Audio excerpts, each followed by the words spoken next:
Greetings adventurers, and welcome to Loot Goblin Marketplace. Another day, another story about a person who tries to use the game table to try and get a date. And while you may be able to use magic to enchant someone to go out with you for a time, every spell duration eventually runs out, and normally those kinds of spells make them turn hostile after. Look, it is great to have a love of role-playing games in common. Actually liking each other is a pretty important shared interest too, which is severely lacking in today's story. They say don't hate the player, hate the game, but in this case, I say you can hate the player character. Today's treasure goes by the name Player Hijacks a PC in order to keep role-playing an IRL relationship after it ends. This is the story of my first true journey into D&D and the calamitous relationship that led me to it. I grew up in a conservative town in a hyper-religious family that fully bought into the satanic panic rhetoric around Dungeons & Dragons back in the 80s/90s, and absolutely forbade any of the books from crossing our threshold. Naturally, this made me seek them out immediately. As soon as I cracked them open, I was hooked. You mean I could play collaborative make-believe with other people? TTRPGs, where have you been all my life? In practice, it was a bit more complicated than that, and the few friends I had were religious, and if I took out a D&D book in their presence, I would be labeled as a corrupting influence. We'd have to do a whole laying on of hands to pray out the demons, etc, etc. Hey, you're a paladin already. And the kids who played at school were very much of the mindset that having mammary glands immediately disqualified you as a participant. So I was sort of stuck. Here I was knowing this cool thing existed, but having no one to play with, and I desperately wanted to play. Fast forward to college. I've gone low contact with my hyper-religious family. I'm in my own place, and I'm starting to work through some heavy emotional stuff. You know, the stuff that you only really can start walking through once you get out of a bad situation. I'm not in the best place mentally, but I'm making positive changes. Enter the Badgering Bard. I met Badgering Bard on campus, and we shared a couple of classes.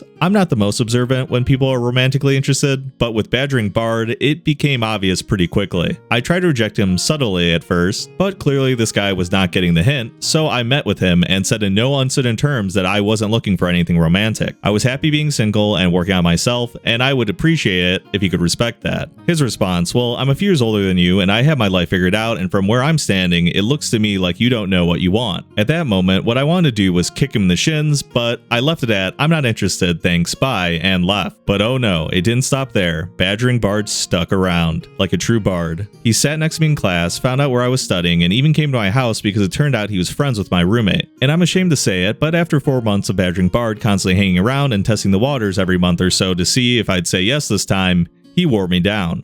You know, we haven't even gone in-game, but you can already tell how this guy is going to be that guy as the story progresses in D&D, because out of game, he's still trying to do those skill checks over and over again, even when everyone's begging him not to. And you know when he's going to be in game, he's like, hey, my charisma's 18, I have a bunch of skill points in this stuff, it should work, you have to let me play it out. So I'm looking forward to that. I know, I wasn't in a great place mentally, remember? I genuinely thought he would get bored and move on and I could be free of his constant presence just buzzing around everywhere. I thought it was a weird conquest thing for him, like once he got me, he would realize that I'm actually not that exciting and just go to the next thing he would start obsessing over. And that's kind of what my roommate led me to believe as well, seeing as he was somewhat familiar with Badgering Bard's dating history. 2 months in, this dude is not letting up, but what he's doing is establishing a pattern of giving me the illusion of choice. For example, he'll say, what do you want for dinner? And I'll say Indian food, and he'd say we could get Indian food, or we could get insert whatever choice he wants that we inevitably end up getting. When I push back, it turns into an argument, and I point out that arguing this much early on doesn't bode well for a long-term relationship.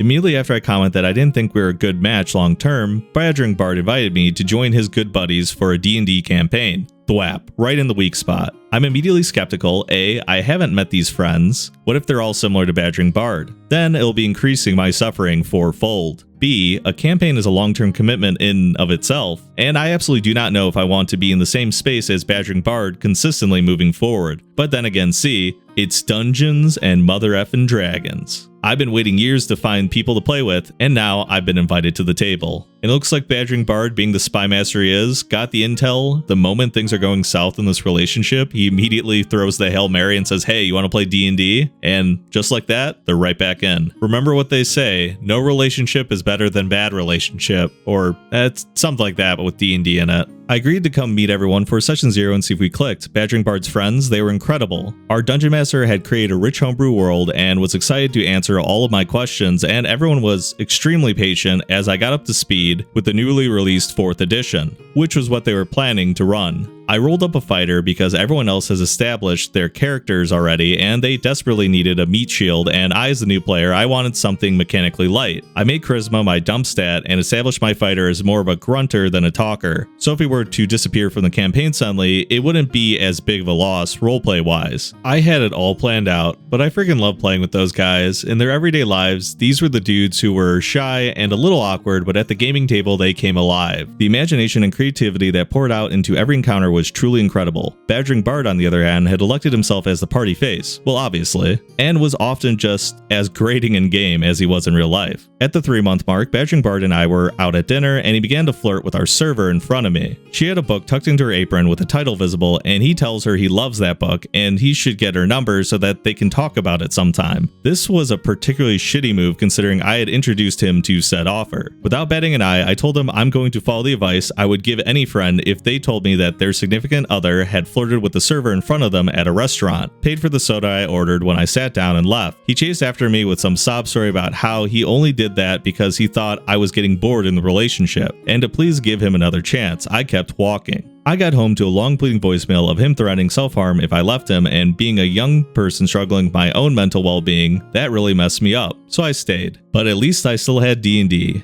And this is a mistake that a lot of beginners make. There's a saying, no D&D is better than bad D&D for this exact reason. You know, they're new. This is the first campaign they were ever able to get going, and now they don't want to lose all this progress they feel like they're having. There's friends that they like in the group. It's just one problem player, and sadly it's the one that introduced them to the group, so they feel like it's an all or nothing, and it might very well be. But at least I still had D&D. Well, sort of. Every time we leveled up, Badgering Bard would come up with a list of suggested feats that I would take for my character, and the illusion of choice would creep back in. I would make my choice and he would start again. You could choose that, or our campaign was a grand adventure, but my relationship was becoming more and more problematic. I became convinced that Badgering Bard wasn't listening to a word I said most of the time. I came to find that he had planned out our entire future together, complete with a detailed 5-year plan without once consulting me. Although I had been very clear on my stance of no kids, no marriage, he started trying to find out my ring size. There was no way I was going to be so passive that I wound up trapped in a marriage just so I could keep playing D&D. That would be insane. I'm glad you said that. Thankfully, I had to move away to continue my education, so I had a perfectly reasonable reason to extricate myself from this relationship. I waited until after we had our D&D session to give my fighter one last hurrah before I moved, and then I took Badgering Bard out to break the news. I tried to break up with him. Oh boy, did I try, but no matter how many times I said it, Badgering Bard just chose not to hear it. It was the most bizarre thing. It's like he just selectively chose not to accept that particular reality and kept acting as though we would talk when I got to my destination safely and continue long distance as though that was obviously the plan we discussed. But we didn't discuss it. I broke up with him. I was at a loss for what to do. I could understand being upset by news you don't want to hear, but just pretending as though you don't hear it was not a tactic I was yet familiar with. So I wrote him a Dear John letter, thinking that maybe seeing it in written form would help it sink in. He kept calling and sending me regular emails that I did not respond to or open, and cut off all contact. During this time, I didn't reach out to any of my former D&D group. It didn't feel appropriate to do so, seeing as they were all Badgering Bard's friends, and it felt like it might be intrusive for me to make contact after the breakup. I figured I'd hear from them if I heard from them, but if I didn't, I would understand why and simply cherish the time we had playing together. Fast forward to the better part of a year later. The first year of my post degree is done, and I'm back visiting some buds. Who'd I run into? The DM from our campaign. He seemed surprised but delighted that I'm back in town, and immediately asked if I have enough time to drop by for an evening to play D&D while I'm in town. The following conversation ensues.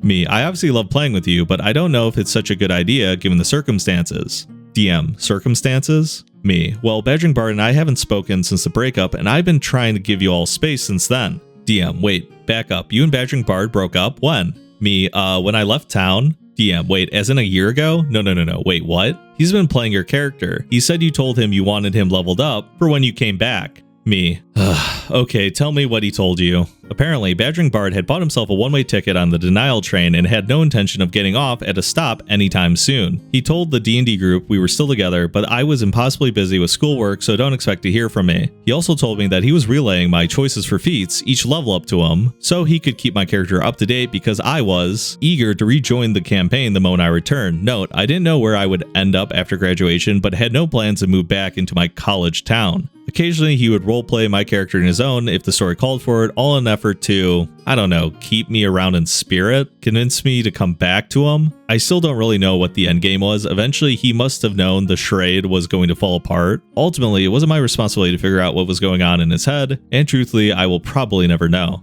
Now, this might be one of the most bizarre twists I've seen in one of these stories. He's actually role-playing the romance in-game with himself and just letting him lie to everyone else instead of trying to convince the person to take him back. It's definitely a new brand of bizarre than what I've seen in these other RPG horror stories, but it's not weird at all that the bard character thinks that he can keep role-playing with a PC in character and that will translate to him getting the girl in real life. It's such a common trope at this point. He's essentially doing the thing where he has two little figurines and they're pretending to make out, and everyone's like, oh, good for you. We can't wait to see your girlfriend come back for next session. And he's like, oh, yeah, for sure. You know, she moved, you know, she's super cool and still super real. And then, yeah, I'll just catch her up. It's, yeah, we're totally still in mad love. For sure, for sure. I told DM the truth, let him know that he may have to handle badgering Bard with kid gloves when he confronts him about it because there had been threats of self-harm in the past, and passed on the contact info for two of my buds who had heard the tale of our campaign hijinks and were interested in trying TTRPGs for themselves. I did not return to that table. I don't know how that confrontation went, and I don't think it's my place to know. I do know that the Dungeon Master reached out to my two friends and they became regulars at the table for a different campaign, and regardless of the train wreck of the relationship that brought me there, I'm forever grateful for my first DM and party for opening up a world that was just out of reach for so many years. We often see the adage, no D&D is better than bad D&D in the subreddit, and those are very wise words. In my case, D&D was great, but the relationship that led me to it was not, so I offer up my own adage. Great D&D is not worth staying in a shitty relationship for. Okay, so they actually do know that saying, and I really like the adage that they put there on the back because it can apply to so many situations. You might have a group of 6 people at the table and everyone's a pair, so whenever you lose one person, you know, you're going to lose 2 people. And the dynamics can be hard, and obviously you want to gel as a group, but ultimately sometimes real life relationships, real life factions cut into the game table politics, and you just have to cut ties with multiple people when you'd love to just cut ties with one person. But ultimately, there's no reason to deal with bad situations just because the D&D's decent. Because again, you will find that group where the D&D's great, the group dynamic's great, the schedule's great, and if you don't right now, you can always keep looking or bite the bullet, become the forever DM, and you may never get to be a player again, but it's kind of the final form of saying, I will make a group work no matter what. So thanks for stopping by. If you liked the video, make sure to share it, subscribe to the channel. I really appreciate you guys coming around, and I hope to see you in the next video. Farewell for now.